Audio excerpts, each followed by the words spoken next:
So welcome back to your group. My name is Amir and I am your host for today's quiz. आज की ये quiz triple C में आए हुए latest triple C के examinations में आए हुए क्वेश्चंस पे बेस्ड होगी एवं ओ लेवल एग्जामिनेशंस में आए हुए फंडामेंटल से संबंधित क्वेश्चंस पे बेस्ड होगी। उम्मीद करता हूँ आपने पहले की क्विजेस को कंप्लीट कर लिया होगा। चलिए देखते हैं आज की इस क्विज का सबसे पहला क्वेश्चन क्या है, जो कि घड़ी में बज चुका है ठीक रात का 8 और जैसा कि मैंने आपसे प्रॉमिस किया था ठीक रात 8 बजे में फिर से हाजिर हो जाऊंगा। चलिए देखते हैं आज का सबसे पहला क्वेश्चन क्या है। तो पहला क्वेश्चन आपकी कंप्यूटर स्क्रीन पे ये रहा। व्हाट इज द रूलर की शॉर्टकट इन Libre office writer? Libre office writer में अगर हमें रूलर यूज करना है तो उसके लिए हम कौन सी शॉर्टकट की का यूज करेंगे? Control shift R, alt and shift, shift plus R या ऑल्ट प्लस आर? आपको रूलर इनेबल करना है आपके लिब्रे ऑफिस राइटर में तो आप किस शॉर्टकट की का यूज करेंगे? अपना जवाब अब आप सेंड कर सकते हैं। आपका टाइम स्टार्ट होता है अब।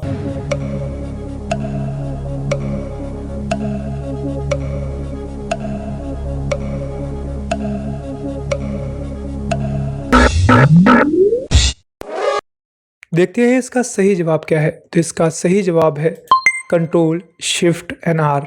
जी हाँ, कंट्रोल शिफ्ट आर से आप लिब्रे ऑफिस राइटर में रूलर इनेबल कर सकते हैं। चलिए बढ़ते हैं आज की क्विज के अगले क्वेश्चन की ओर। अगला क्वेश्चन आपकी कंप्यूटर स्क्रीन पे ये रहा।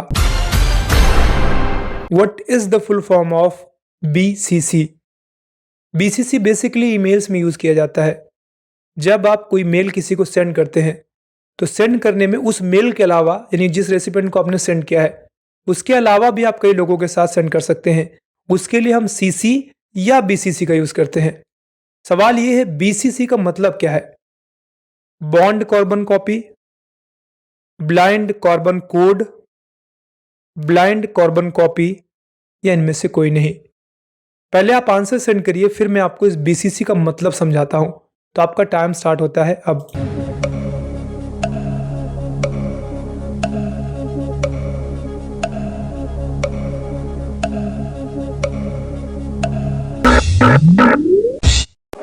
चलिए देखते हैं इसका सही जवाब क्या है। तो इसका सही जवाब है ब्लाइंड कार्बन कॉपी।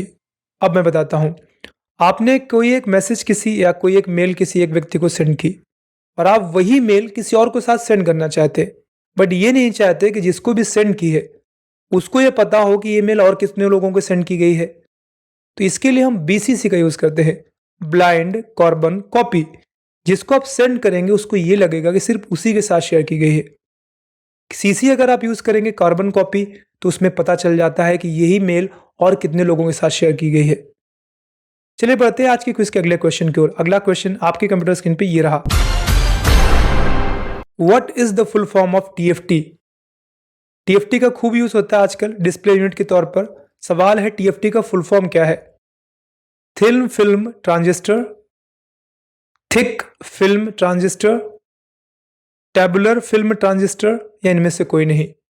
क्वेश्चन था टीएफटी का फुल फॉर्म क्या है। तो अपना जवाब अब आप सेंड कर सकते हैं। आपका टाइम स्टार्ट होता है अब।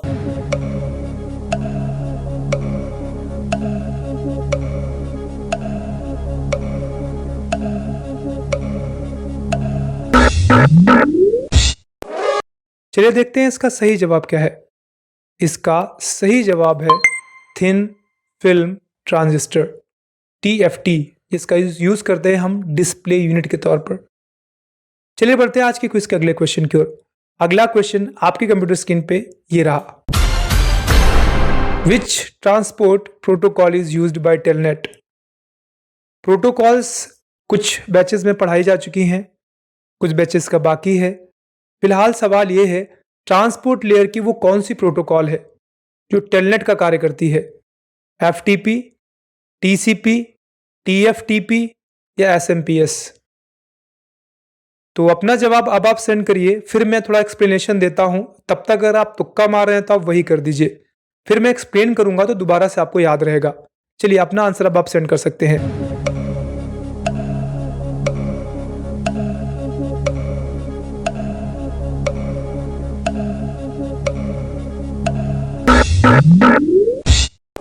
तो आपका टाइम समाप्त हो गया है। चलिए देखते हैं इसका सही जवाब क्या है। तो इसका सही जवाब है टीसीपी। जी हाँ, tele communication protocol transmission control protocol. अब जिनको पता नहीं है प्रोटोकॉल क्या है, तो मैं थोड़ा सा एक्सप्लेन करता हूं। प्रोटोकॉल्स का बेसिकली मतलब है, जैसे अब आप ट्रेवल कर रहे होते हैं कहीं, तो आप ट्रैफिक रूल्स को फॉलो करते हैं। जैसे आपको बाईं ओर चलना है, ग्रीन सिग्नल पे आपको चल देना है, रेड सिग्नल पे आपको खड़े हो जाना है, इनको हम बोलते हैं ट्रैफिक रूल्स। यही जब हम नेटवर्किंग की बात करते हैं, जिनमें डेटा ट्रांसफर होता है एक जगह से दूसरी जगह, तो वहां पे प्रोटोकॉल्स का यूज होता है। प्रोटोकॉल्स वही हैं जो ट्रैफिक रूल्स है, उनको हम बोलते हैं नेटवर्किंग प्रोटोकॉल्स। जो डेटा जब भी ट्रांसमिट होता है, तो उस समय जो नियम होते हैं उसके फॉलो करने के, उनको हम प्रोटोकॉल्स कहते हैं। तो इसका सही जवाब था TCP, transmission control protocol. OSI model की 7 लेयरें हैं। पहला एप्लीकेशन, फिर presentation, session, transport layer, network layer, data link layer और फिजिकल लेयर। आपको पढ़ा दिया गया होगा या तो फिर आने वाली क्लासेस में आपको पढ़ाया जाएगा, ठीक है, अगर आप ऑफलाइन पढ़ते हैं हमारे यहाँ पे तो। चलिए बढ़ते हैं आज की क्विज के अगले क्वेश्चन की ओर। अगला क्वेश्चन आपकी कंप्यूटर स्क्रीन पे ये रहा। What is the full form of WPS? WPS का फुल फॉर्म क्या है?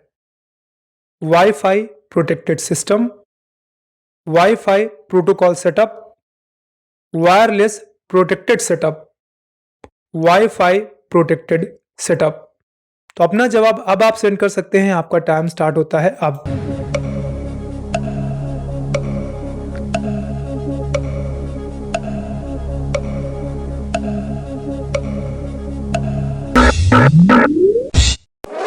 चलिए देखते हैं इसका सही जवाब क्या है। बट हमेशा की तरीके कभी कभी हम लाइफ लाइन्स का यूज करते हैं, तो आई फील कि मैं आपको लाइफ लाइन आज इसी क्वेश्चन में दूं। चलिए मैं इसके 2 आंसर्स मिटा देता हूं पहले, तो मैं 50-50 लाइफ लाइन का यूज करूंगा। अब आपके पास 2 ऑप्शन है, wifi protected system and wifi protected setup. चलिए मैं आंसर भी कर देता हूं। इसका सही जवाब है वाईफाई प्रोटेक्टेड सेटअप। इसका मतलब क्या है? कहीं पे कोई नेटवर्क बनाया हुआ है, वाईफाई से कनेक्शन एक दूसरे को मिल रहा है, लेकिन वहां पे एक्स्ट्रा परमिशन लगाई गई है कि कोई अनऑथराइज्ड पर्सन उसको एक्सेस ना कर ले, कोई एकदम से आके उस वाईफाई नेटवर्क को एक्सेस ना कर ले। उसको हम बोलते हैं वाईफाई तो है बट प्रोटेक्टेड सेटअप है। जैसे आप लोग अपने मोबाइल फोन में क्या करते हो कि आप लोग डब्ल्यूपीएस को इनेबल कर लेते हो। फायदा क्या होता है? आपसे पासवर्ड पूछता है, पासवर्ड आप डाल देते हैं, तो कोई भी कनेक्ट होगा अगर आपके मोबाइल फोन से, तो पहले वो पासवर्ड डालेगा तभी कनेक्ट हो पाएगा। ऐसे नहीं कि आपका हॉटस्पॉट खुला हुआ है कोई भी कनेक्ट हो जाएगा। तो ये आपका डब्ल्यूपीएस है। चलिए बढ़ते हैं आज की क्विज के अगले क्वेश्चन की ओर। अगला क्वेश्चन आपकी कंप्यूटर स्क्रीन पे ये रहा। Oracle is an example of application software. दिए हुए ऑप्शंस में से ओरेकल का इस्तेमाल किस पर्पस पे होता है? वर्ड प्रोसेसिंग के लिए, प्रेजेंटेशंस बनाने के लिए, डेटाबेस क्रिएट करने के लिए, या ग्राफिक्स फाइल्स बनाने के लिए। ओरेकल भी एक एप्लीकेशन सॉफ्टवेयर है जिसका इस्तेमाल इनमें से किसी एक चीज के लिए किया जाता है। वो क्या है? तो अपना जवाब अब आप सेंड कर सकते हैं।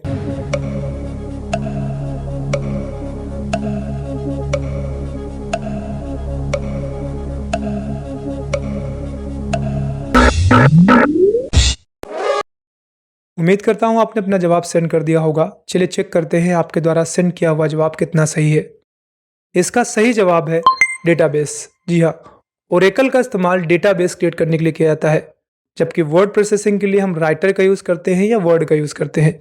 प्रेजेंटेशंस बनाने के लिए हम पावर पॉइंट या इम्प्रेस का यूज़ करते हैं, और ग्राफिक्स के लिए हम बेसिकली कोरल ड्रा का यूज़ करते हैं। तो इसका सही जवाब था डेटाबेस। चलिए बढ़ते हैं आज की क्विज के अगले क्वेश्चन की ओर। अगला क्वेश्चन आपकी कंप्यूटर स्क्रीन पे ये रहा। Who is the founder of UPI? अब आप लोग भी हो सकता है फोन पे, गूगल पे, पेटीएम यूज करते हो। सवाल ये है यूपीआई को स्टैब्लिश किसने किया? किसने यूपीआई का प्लान लॉन्च किया कि भाई यूपीआई के थ्रू अब मोबाइल फोन्स के थ्रू ही लोग पैसे ट्रांसफर कर पाए? आरबीआई ने इसको लॉन्च किया था, एनपीसीआई ने लॉन्च किया था, जीओआई यानी गवर्नमेंट ऑफ इंडिया ने लॉन्च किया, इनमें से कोई नहीं। यूपीआई का खूब इस्तेमाल होता है, बट इसके फाउंडर किसे कहा जाता है? तो आपका टाइम स्टार्ट होता है अब।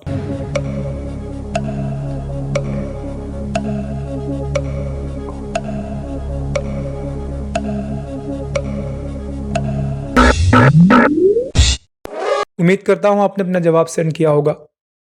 आरबीआई का फुल फॉर्म तो आपको पता होगा, रिजर्व बैंक ऑफ इंडिया है। जीओआई का बता दिया मैंने, गवर्नमेंट ऑफ इंडिया है। इसका सही जवाब था NPCI, national payment corporation of India.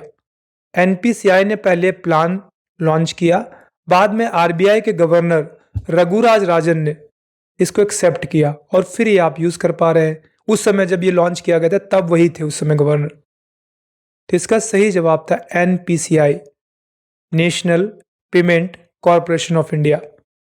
चलिए बढ़ते हैं आज की क्विज के अगले क्वेश्चन की ओर। अगला क्वेश्चन आपके कंप्यूटर स्क्रीन पे ये रहा। Who invented the term lot? Term lot को किसने इन्वेंट किया है? स्टीव जॉब्स ने, बिली गेट्स ने, केविन एंथन्स ने, या इनमें से कोई नहीं? क्वेश्चन है टर्म लॉट किसने इन्वेंट किया है। तो आपका टाइम स्टार्ट होता है अब।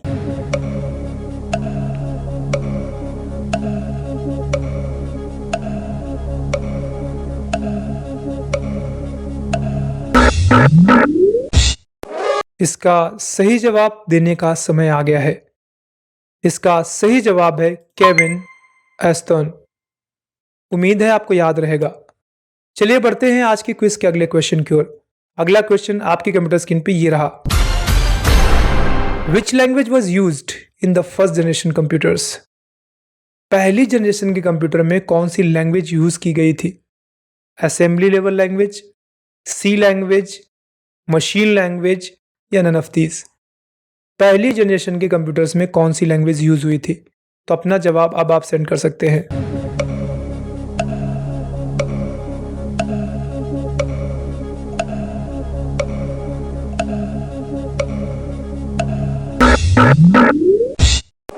तो चलिए देखते हैं इस क्वेश्चन का सही जवाब क्या है। इसका सही जवाब है मशीन लेवल लैंग्वेज। जी हाँ, स्टार्टिंग में मशीन लेवल लैंग्वेज ही आई थी, इसके बाद आपकी हाई लेवल लैंग्वेज यूज में आई है। तो पहले सवाल था कि पहले जनरेशन के कंप्यूटर में कौन सी लैंग्वेज यूज की गई थी। सही जवाब था मशीन लैंग्वेज, जो कि है बाइनरी। चलिए बढ़ते हैं आज की क्विज के अगले क्वेश्चन की ओर। अगला क्वेश्चन आपके कंप्यूटर स्क्रीन पे ये रहा। What is the maximum capacity of DVD? इससे पहले CD के ऑलरेडी बहुत सारे क्वेश्चंस आ चुके हैं। पूछा गया है मैक्सिमम कैपेसिटी क्या है DVD की? 4.7 GB, 680 MB, 1 GB या 4 GB? आप कंफ्यूज ना हो, मैं पहले एक चीज और एक्सप्लेन कर दूं। DVDs भी कई प्रकार की आती हैं। Single layer, single sided single layer, यानी अगर आपने DVD देखा होगा तो एक तरफ व्हाइट व्हाइट रहता है और नीचे जो शाइनिंग पोर्शन होता है उसमें डेटा रीड राइट होता है। तो इसको बोलते हैं हम सिंगल साइड है, एक नीचे की ओर ही मात्र, ऊपर वाला तो डेटा राइट नहीं होगा। तो ये हो गई सिंगल साइडेड सिंगल लेयर। नीचे एक सिंगल साइड है और एक ही लेयर लगी हुई है। दूसरी होती है double sided single layer. Double sided में क्या होता है, दोनों तरफ डेटा रीड एंड राइट होगा। ठीक है, आप पहले उसको प्ले कर दीजिए, इसके बाद उसको उल्टा करके फिर से रख दीजिए। इसको बोलते हैं हम डबल साइडेड सिंगल लेयर। फिर एक और आती है जिसमें हम बोलते हैं double layer single sided. Layer दो होंगी नीचे बट साइड एक ही रहेगा। और एक लास्ट आती है आपकी सबसे ज्यादा जो स्पेस कंजप्ट करती है, वो होती है डबल साइडेड डबल लेयर। लेकिन ये ऐसे कोई सवाल नहीं है। यहाँ पे सवाल क्या है, एक CD का DVD का मैक्सिमम कैपेसिटी कितना होना चाहिए। तो जो हमें ऑप्शन दिए हैं इनमें से हमें चूज करना है, 4.7, 680, 1 GB या 4 GB। इसका मतलब ये नहीं कि इतने ही होते हैं, होते और भी हैं, बट हमें इनमें से चूज करना है। तो आपका जवाब क्या है, आप अपना जवाब सेंड कर सकते हैं।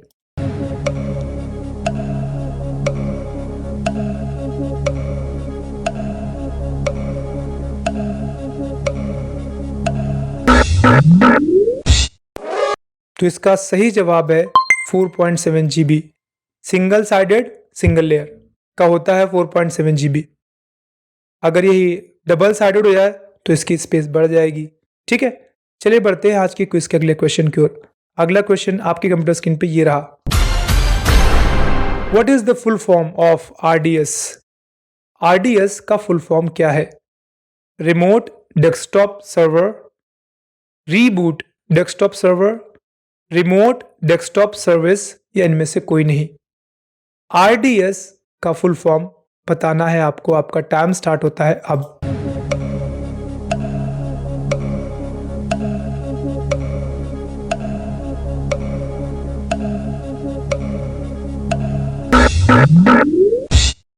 इसका सही जवाब है रिमोट डेस्कटॉप सर्विस। इससे क्या करते हैं आप, कोई कंप्यूटर बहुत दूर रखा है और आप उसको एक्सेस करना चाहते हो यहाँ से। एग्जाम्पल में अगर आपने टीम वीवर सॉफ्टवेयर का नाम सुना हो या एनीडेस्क सॉफ्टवेयर का नाम सुना हो, जिससे बहुत दूर रखे हुए कंप्यूटर को हम इंटरनेट की सहायता से एक्सेस कर सकते हैं और यहीं से उसकी प्रॉब्लम को ट्रबल शूट कर सकते हैं, ठीक कर सकते हैं। तो इसका सही जवाब था रिमोट डेस्कटॉप सर्विस। चलिए बढ़ते हैं आज के क्विज के अगले क्वेश्चन की ओर। अगला क्वेश्चन आपके कंप्यूटर स्क्रीन पे ये रहा। What is cloud in cloud computing? Cloud computing में क्लाउड का मतलब क्या है? स्टोरेज, इंटरनेट, डेटाबेस या सर्वर? क्लाउड कंप्यूटिंग में क्लाउड का मतलब क्या है? तो अपना जवाब अब आप सेंड कर सकते हैं। आपका टाइम स्टार्ट होता है अब।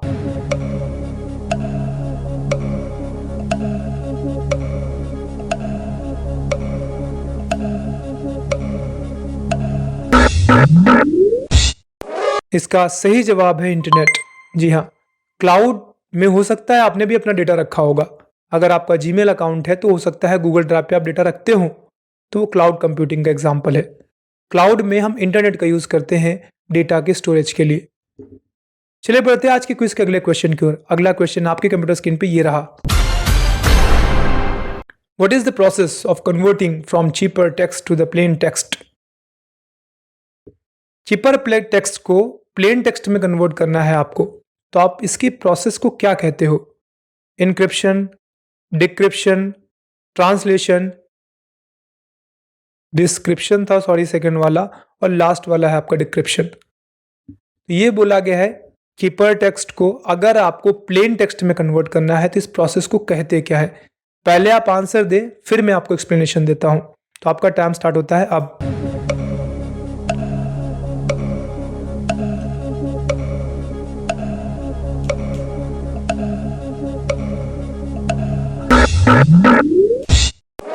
इसका सही जवाब है डिक्रिप्शन। किसी ने इनक्रिप्ट करके कोई डेटा लिखा है, लाइक मैसेजेस को कोड में लिखा है और आप उसको नहीं पढ़ पा रहे हैं, लेकिन कोई उसको डिकोड करके प्लेन टेक्स्ट में कन्वर्ट कर देता है, तो फिर आप पढ़ पाएंगे। तो ये डिकोडिंग कहलाती है आपकी प्लेन टेक्स्ट में कन्वर्ट करना, जैसे मैटर नॉर्मली सभी पढ़ सकते हैं। चलिए बढ़ते हैं आज के क्विज के अगले क्वेश्चन की ओर। अगला क्वेश्चन आपके कंप्यूटर स्क्रीन पे ये रहा। सेंडिंग अनवांटेड और junk mails to someone is called. कोई मेल जबरदस्ती हम किसी को सेंड करते हैं, नहीं चाहते सामने वाला, बार बार हम सेंड करते हैं, इन मेल्स को कहते क्या है? स्पैम, फिशिंग, हैकिंग या एडवर्टीजमेंट? अनवांटेड मेल्स को क्या कहा जाता है? तो अपना जवाब अब आप सेंड कर सकते हैं। आपका टाइम स्टार्ट होता है अब।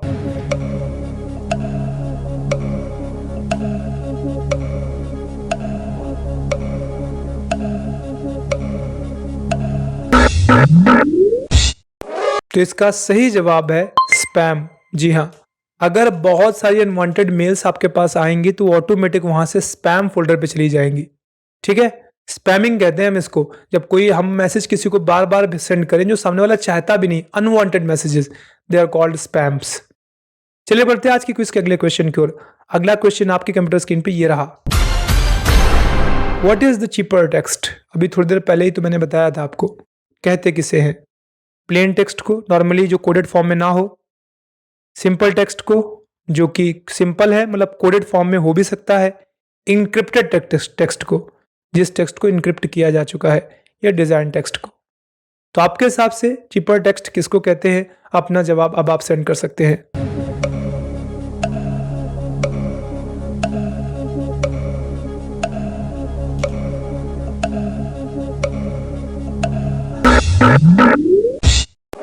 इसका सही जवाब है सॉरी इनक्रिप्टेड टेक्स्ट।